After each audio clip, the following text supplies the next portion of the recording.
All right, so the media only reports it when it's politically expedient for them. In North Carolina, a white Ukrainian refugee who fled the war, by the way, was stabbed in the neck on a train by a very well-known to our court system, a multiple offender who had been released on bail yet again for like the 15th time. You just can't make this stuff up. And instead of just saying, you know what, guys, we actually do have a problem, they decided to go on and just give us a well actually speech.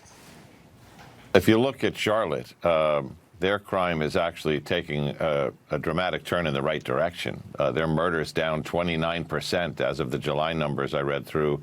Aggravated assault, which would capture stabbings, shootings, and other assaults, is down 25%. So you look at Charlotte, and like many of these cities that are telling this story, their violent crime is trending in the right direction. Well, John Miller, I'm glad you think Charlotte is trending in the right direction. I bet that nice young woman would disagree with you. Oh, wait, she can't because she was stabbed in the neck and died by the remaining 75% of crime that you're trying to ignore. This literally embodies the exact reason why half this country can't or won't ever solve this crime problem. That's why Trump has to go in there, and the libs are accusing Republicans of politicizing it. This story has trickled up from local news to social media and now to the president's attention. And it's being used, as you said, Brianna, as a political symbol, with MAGA media calling for more forceful punishments and more incarceration.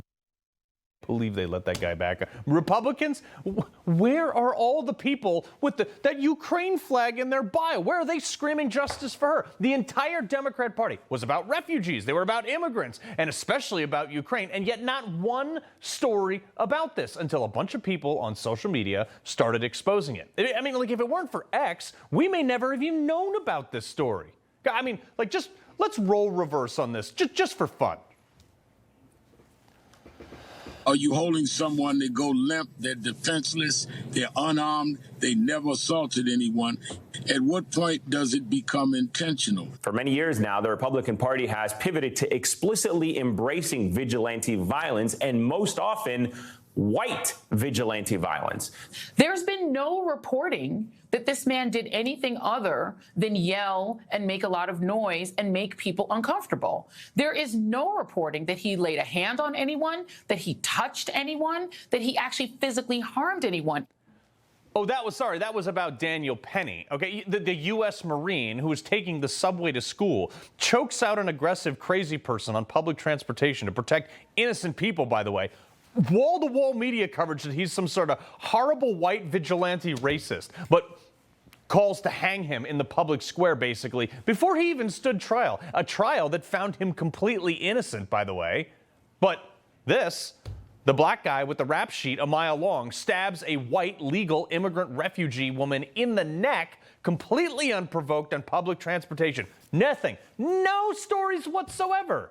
In fact, an editor at Wikipedia nominated the story to be taken down. Unbelievable. Go to the AP, who claims to be like the gold standard in journalism. As of this afternoon, not a single story that you can see here. That's a web scroll when we typed in her name. I mean, Axios, the rag Axios, finally decided to do a piece on this today. Get a load of this. This is the headline. Stabbing video fuels MAGA crime message. Fuels MAGA crime message? Are you kidding me? The article gets actually worse, if you can believe it. MAGA influencers are drawing repeated attention to the violent attacks to elevate the issue of urban crime. Oh. But don't worry, they made sure to give us a big picture tab. The rising number of surveillance cameras in public spaces, including on Charlotte's light rail, has become a big accelerant in these cases. Yeah, that's the problem. Too many video cameras. Cameras actually catching people committing crimes? Not the crime itself. No, don't worry about the stabbings. This is unbelievable, especially from Axios. This is why you will never, Democrats, you will never solve the crime problem, because the left, which is 98% of the media, will only report on something if A, it fits their narrative, or B, because they have been forced to cover it by us shouting them down. I mean, case in point, they were wall-to-wall on how great BLM was fighting the social justice war. And then when they burned down, like, I don't know, like $2 billion worth of cities. They called it mostly peaceful. There you go, right there. They were so committed to a narrative that they didn't give a hoot about the thousands of people whose lives were, by the way, many of those were in black communities, by the way, ruined because their businesses were lit on fire. Hey, wall-to-wall coverage about who are the victims? Michael Brown, criminal, killed while reaching for an officer's weapon. George Floyd, criminal, died of a fentanyl overdose while being restrained while resisting arrest. Eric Garner, criminal. Yeah, he was put in an illegal chokehold, sort of, but he was also hundreds of pounds heavier than the arresting officer while he was resisting arrest. Abrego Garcia, MS-13 gang member, alleged human trafficker, wife beater, but the same media calls him a Maryland dad.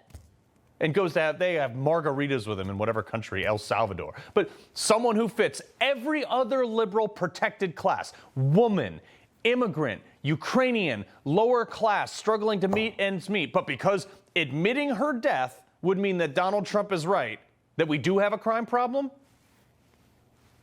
nothing. These are the people that want to hold gun manufacturers accountable for criminals. They want parents responsible for their kids, business owners responsible for not providing like gender-neutral bathrooms, other dumb stuff like that, but yet can't be bothered to hold judges accountable. In fact, Congressman Randy Fine, I think, is the first person that I've seen to try to hold rug judges who just let these people out on cashless bails to commit more crime. He is the first guy, I think, that I've seen to try to hold them accountable. But Trump, oh, God forbid. I mean, no one's above the law. They took like a low-level accounting record that is not even a misdemeanor, and they charged him with 34 felony counts for that crime. Brought civil suits where even the victims were like, hey, yeah, we don't think we were wrong. We love doing, loan business with Donald Trump. Wait, just like how they had a meltdown when Trump posted this meme this weekend where he said, I love the smell of deportations in the morning. Hey, that's neat. Me too. And anyone with like an IQ above a chair knows that of course he's trolling, but they want him criminalized for it. They're so wrapped around the axle of hatred that criminals can do anything they want, but Donald Trump posts a meme, they want to hang him up on war crime charges. And you know what? Trump had to put one of them in their place today. That's fake news. When you say that, darling, that's fake news. Well, why would you the Department of Defense? Listen, be quiet. Listen. You don't listen. You never listen. That's why you're second rate. We're not going to war. We're going to clean up our cities. We're going to clean them up so they don't kill 5 people every weekend. That's not war. That's common sense. I can't get enough of that. The guy who's been prosecuted like more than any of the criminals in any Democrat cities. And yet we, the Americans, we chose him to be our president. And the same media still doesn't think that they're not the problem.